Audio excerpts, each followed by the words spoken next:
love that, how you will poke people to raise their level of competition. And you Yeah. need that as a leader. We always have to nudge people in that direction, because people are people are people, Yeah. and most people think like employees. If you don't tell them what to do, if you don't, spur their, competition, piece of their body to get them to move, a lot of times they won't move, and they Yeah. won't find out how really good and special and awesome they really are.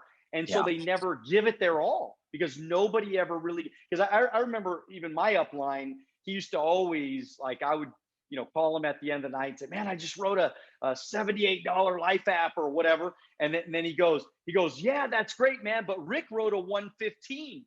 And then he would, like, hey man, good job. Bye. And then he would hang up, and I just, like, this in my stomach, like, mother, you know what I mean? Like, Yeah. and I used to get pissed, and then I would get on the phone and go set up more appointments, and I would get so. But thank God I had people that pushed me, that kind of played with my, the psychology of it for Yeah. me to keep me going. That was a Right. really, really important thing. And so, And you need to find people that motivates you to level up. Like, don't be yeah, bitter, get better. And don't no, be yeah, frustrated. Don't be frustrated, get fascinated and say, you know what? Daniel is killing me. Let me learn from him. What's he doing every day? How's he building his business? Like, it's so funny how people, and it's kind of like your friend you talked about earlier, right? Your buddy, I think it was Adam or whatever, right? yeah, Like, he was probably peanut butter and jealous. Like, let's keep it real. yeah, He was jealous of your success instead of being like, and this is what I was talking about with the ego. Like, you got to swallow your pride and be like, you know what? Maybe I could do a better job of talking to prospects. Maybe I could be a better question asker. Maybe I could do a better job of working with my team, or doing incentives, or doing promotions, or, maybe I could bring in some outside trainers, like, so I can start my own podcast and interview people, like, stepping up and realizing that first of all, there's always someone doing better than you. There's always someone doing better than you. Even if you're the top earner in your company, there's people in other companies that are making more than you. And if you're the top earner in all of network marketing, there's company owners out there that make more money than you. There's always someone doing better than you. And the truth is, you should use that as fuel for the fire. That should inspire you to show you what's possible, instead of being like, oh, woe is me. Like, I did a post on Facebook and it only got 33 likes. Like, why can't I get as many likes and comments as Daniel? Like, because Daniel paid the price, you haven't.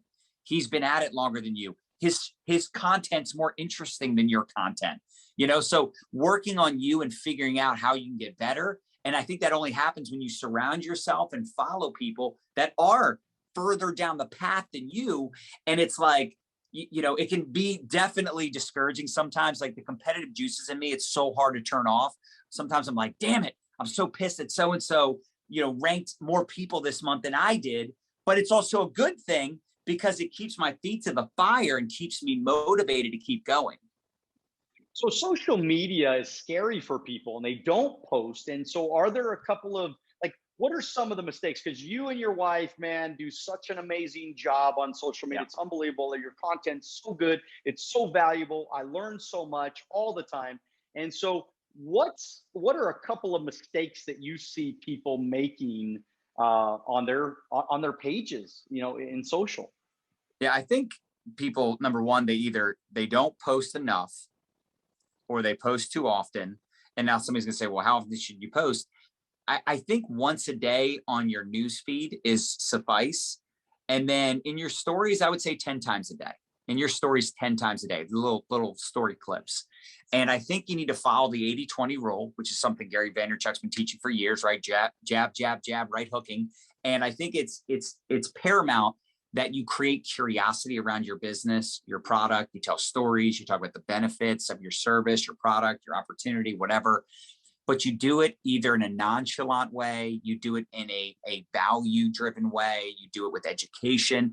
A great example would be if you sell products, you could do some education on losing weight, getting in shape, like eating smaller portions more often, drinking water, and oh, by the way, find a quality supplement, right? So leading with value, leading with education, leading with entertainment, right? If you can make them laugh, you can make them buy.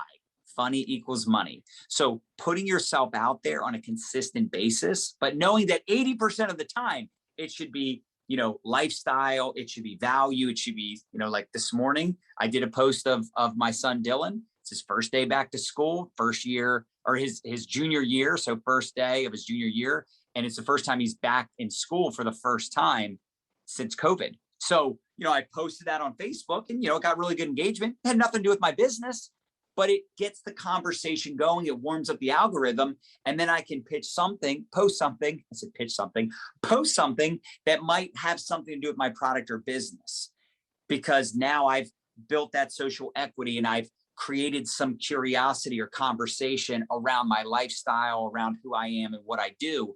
And I just think sometimes people get in their own way overthinking social media and how to show up. And I got to tell you, man, TikTok recently has been game changing for us. Like, I've got people on my team that are literally selling 10, 20, 30, 40, $50,000 a month in product through straight up cold market on TikTok. So if you can find the platform that you love, where you are going to show up consistently and you're going to do the work, whether that's short form videos, live videos, selfies, maybe you're like, the kind of person that doesn't like to be on camera, but you can write out your content. You can tell stories that are interesting, that are captivating, but you won't know if you don't start doing it and just figuring out what works best for you. I would say 30 days. Give yourself 30 days showing up every day and test out different conversations, and you'll get a feel for what your audience engages with and what you enjoy talking about.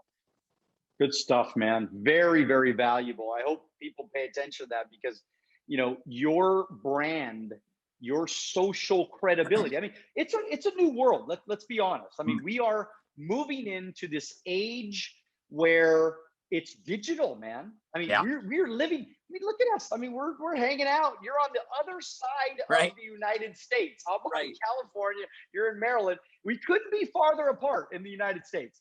And we're having a conversation, and by the way, isn't it interesting how similar we are in so many things, just so many of the thought process, everything. Like, we couldn't be farther away, and we're so similar and close. You know what I mean?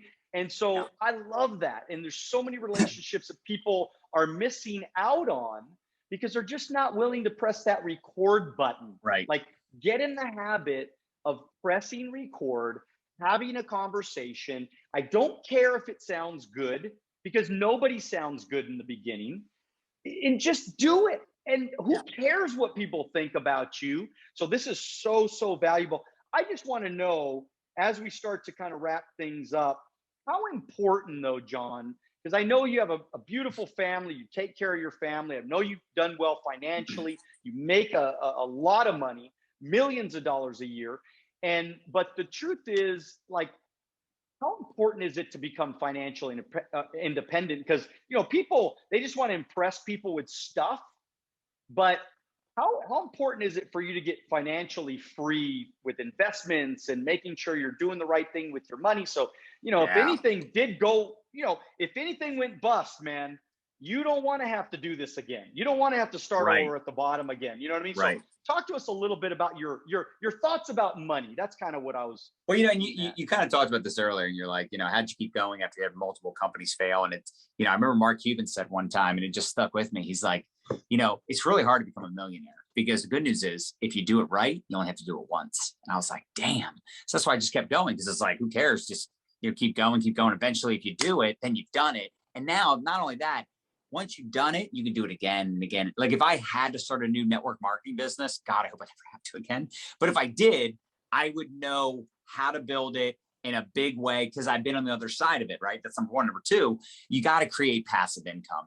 You need to find things. And I love what Warren Buffett says. He says, rule number one in investing money is don't lose money. Rule number two is don't lose money, right? It's like, go back to rule number one. So with that being said, though, anytime money leaves your bank account, there is a chance it might not come back. But I think it's so important that you set yourself up and you get financially educated. And that's why they should follow people like you, because this is the stuff you teach and preach, and it's your expertise. Because the truth is, making money is great, but it's more about how much money you keep and how you can get your money working for you. And that's one thing. And I'm actually really grateful that I've seen so many people over the 20 years. And this is why I became a student network marketing and network marketers and seeing what they've done right and wrong. And I've seen a lot of big earners, and you know this to be true. They make a lot of money and they spend just as much as they make. And they're behind on their Rolls Royce payment. They're behind on their yacht payment. And it's like, I didn't want to be stressed. I think I heard, it was maybe Tony Robbins. I don't remember who it was, but he goes, your goal should be to live on like 20% or less of your income. And I think that's such a good lesson. Now, some people are going to go, well, that's not possible. Well, yeah, it is. If you make more freaking money, it is. Like, get to work. That's why you're watching or listening to this podcast. Like, work on you, work your face off, outwork your competition. Stop watching freaking TV and wasting time, on Netflix and all the things that people do. They go on social media and they're watching other people live the dream. They're going to football games or watching ESPN, watching other people pursue their dream, watching movies, other people literally living their dream. And you're watching them versus creating your own dreams and then being smart enough to say, you know what, if I make $1, I got to get at least half of it working for me or a fraction of it working for me so that I can have eventually time and financial freedom. Because what's the point of making a whole bunch of money if you're spending it and you're being stupid with your money, trying to impress people you don't know, buying things you don't need? It just is a constant problem that I see in America, specifically in America, because there are times where, let's be honest, the market's been really good over the years and people are very loose with their money. We're printing money, doing all these stupid things. And I think it's important to diversify and create smart investments, passive income streams. And again, like I said, get your money working for you, because at some point you're going to want to know that if you lost your primary income or you lost that active income you're building, that your passive income, your investment income is making you more money than your active income. Like, that's my goal. Like, I want to make multiple 7 figures from all the things we're invested in, where, yeah, I still am going to build my business, because what else am I going to do all day? I love doing this, but I want to know that if it goes away or God forbid I can't work or something happens, like, I'm good. And more importantly, my kids are good. My family is good. That's why we're trying to do our best job to make wise investments. Now, with that being said, we still splurge and have fun and go on, vacations and dinners. And, you still want to invest money in experiences as well. Like, you don't want to be, I don't like the, and I'm sorry if this is one of the books you recommend on the show, hopefully you don't, but like, I don't like the mentality of like the millionaire next door, where they just like penny pinch everything, coupon cutting, just like, live way below your means for years and years and years to one day on paper be a millionaire. Like, I don't like that mentality, but I also don't like the, you make 100,000 a month and you spend 120, right? Like, that's just stupid. It just makes no sense. So being really smart with what you're doing with your money, the money behaviors that you have, and more importantly, you're teaching your family, you're teaching your kids, like even our team, like I try to get them to understand the value in multiple income streams. That doesn't mean multiple MLM income streams, but that just means saying, hey, you know what? Let me use my money to make me more money and figure out ways to invest my money so that while I'm actively building my business or businesses, because some have traditional businesses or they have a job or whatever that looks like, they can also create that passive long-term income in other things outside of their business. Thank you for watching our short clips on Alonzo Academy. If you'd like to watch the next short clip, click here. If you'd like to watch the entire podcast, click here.